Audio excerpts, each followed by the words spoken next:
Hello, welcome or welcome back to my channel. My name is Kim and this is Expedition 3 Pages. Today I'm starting vlog number 4 for Tales from Two Trails, which is my TBR game that I play every single month. Today is the 17th of May, so we're over halfway through the month now, and that means from my TBR game, ideally I should have already finished 2 books and be moving on to the 3rd book. However, I have only read the first book I had to read on that list, which was Dawn by Octavia E. Butler. I really like this. I do have another vlog in which I talked more in detail about this book, so if you'd like to see that, I'll link it down below. Next up on my list to read for the game is In the Shadow of the Banyan by Viday Ratner, and this was for the prompt, read a book set by water. I'm already 44% of the way through because I did start it before May, so this week I plan on getting this done. So today is Tuesday, so ideally I would like to get it done by the weekend, kind of at least, and then move on to the 3rd book on the list. And the 3rd book on the list is The First Woman by Jennifer Nansubuga Makumbi, and I can't remember what prompt this was for, so I'm just going to have a quick look. Oh yeah, so this book was for one of the newest books on my TBR. But yeah, I don't really know anything about this yet, so I'm going to read In the Shadow of the Banyan and then I will get to The First Woman after that, and I'll let you know once I start reading what it's about. But I'm very, very excited for this one. I have very high hopes that I'm going to love it. The other 2 books that I'm planning on finishing this week, because I'm so close to the end, is Station 11 by Emily St. John Mandel and Wires and Nerve by Marissa Meyer. So these 2 books, I haven't got long to go, and I'm reading them for the Magical Readathon that was supposed to finish in April, but I have taken a little bit longer, so I'm hoping to finish these up, and then that'll be my Magical Readathon stuff done for the first term.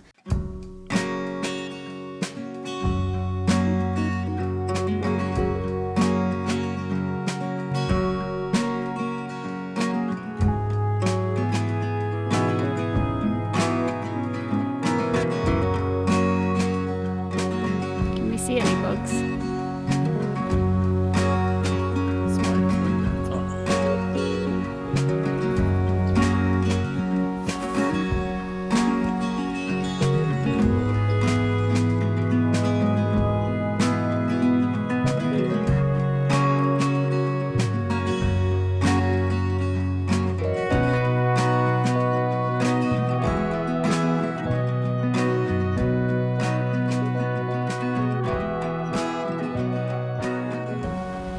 Try doing some vlogging outside because I'm in the middle of Centre Parks and there's nobody around. Although, what do I have to say? I haven't read anything for a while. I've gone back to In the Shadow of the Banyan, and very sad already. I think I was on, just finished chapter 14, started 15, and yeah, very sad indeed. And that's about it. No more update. Oh no, I do have updates. I finished Station 11. And I finished Wires and Nerve too. Finished both of them. Check there's no one around. We're all good, we're still alone. And yeah, but I'll talk about that when I'm not outside and feeling like someone's gonna realise what I'm doing. Alright, see you later. Hey guys, we're now well into June, but I thought I'd hop on camera and let you know what I finished at the end of May. I think I've actually finished 3 books since I last updated, so I just wanted to go over some thoughts. The first book I finished was Station 11 by Emily St. John Mandel, and yeah, absolutely loved this book. I gave it 5 stars. I thought it was excellent. There was just so much intrigue in this book. I think right from the start I was really eager to know what on earth was going on. I really enjoyed the way that you followed so many different characters in so many different timelines, and that you were learning things about the past and the future.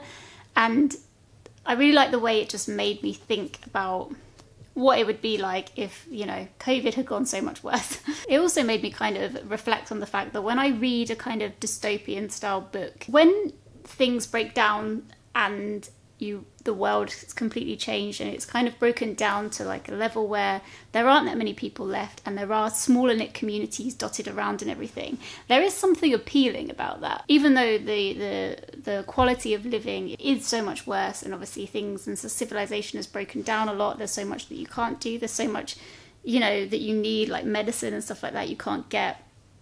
But on the flip side of that, there's something appealing about it, and I don't know why. I think the reality of it would be 10 million times worse than it is in my brain. I just find it interesting that I think it's just the small community and feeling a part of like something that actually is quite meaningful, because everybody's living to survive, you know. That I find quite interesting just to think about. As you read through this book, you just learn more and more about what happened to certain people, and I just found it really interesting to just think about how you would feel in that situation. And I feel like it's much easier to imagine now after COVID than it maybe would have been before. I don't know if that's true, but that's how I feel. You know, when something terrible happens at first, everybody's on a bit of a high, aren't they? Because it's a new situation, even though it's scary. There's so much adrenaline that you just kind of pumped as you go along. And then slowly the realization that this isn't going away anytime soon dawns, and all of that stuff. And I felt like it was easy since what happened to the whole world recently. It's just easier to kind of understand those feelings of like waiting for things to go back to normal and stuff. Yeah, but weirdly I found it enjoyable to read, and like I say, the characters were really interesting. And I think I said this before, but Emily St. John Mandel can bring out emotion for me in about 4 sentences. And you know, I won't even know the name of the character, and I'm feeling like something for that character.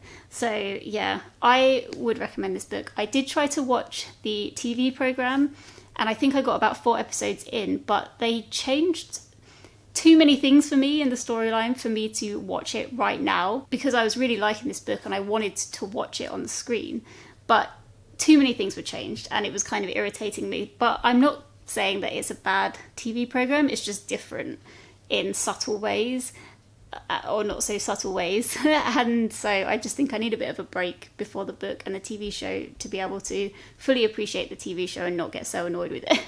So yeah, that's on hold. But overall, really love this book and cannot wait to read more from Emily St. John Mandel. The next book I finished was Why Is a Nerve by Marissa Meyer. This is a follow-on graphic novel from the series The Lunar Chronicles. And yeah, I really enjoyed this. I thought this was a lot of fun. There were definitely some scenes in here that had me laughing, and yeah, it was a good experience. This was my first graphic novel. I do think I had to make a bit of a conscious effort to actually look at the pictures, because I was reading all the text and then just kind of skipping past the pictures, and I'd have to go back and like, no, look at the pictures.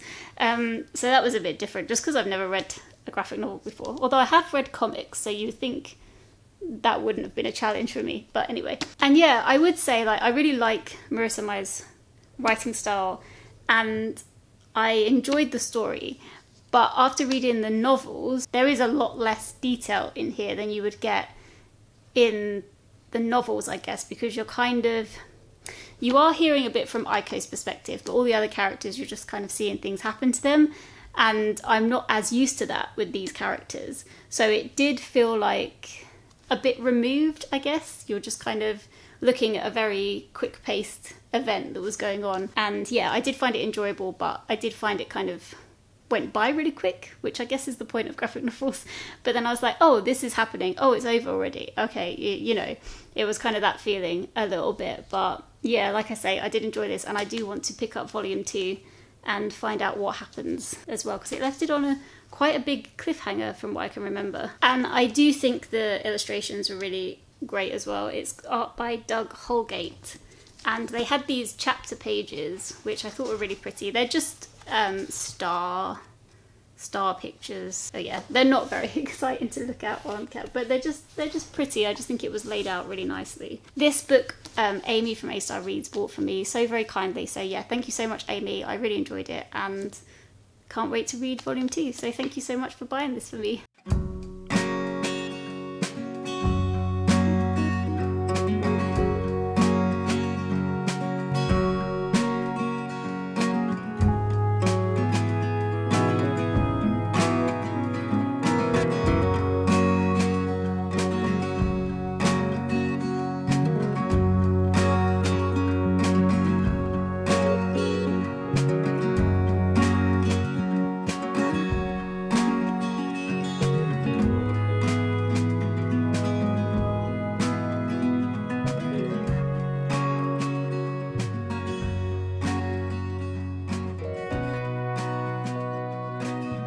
The third book I finished was In the Shadow of the Banyan by Viday Ratner, and yeah, this one I also gave 5 stars too. In this book, you're following a young 7-year-old girl who's from kind of like the extended royal family in Cambodia. She's like lives in a really big place. She's got servants and stuff.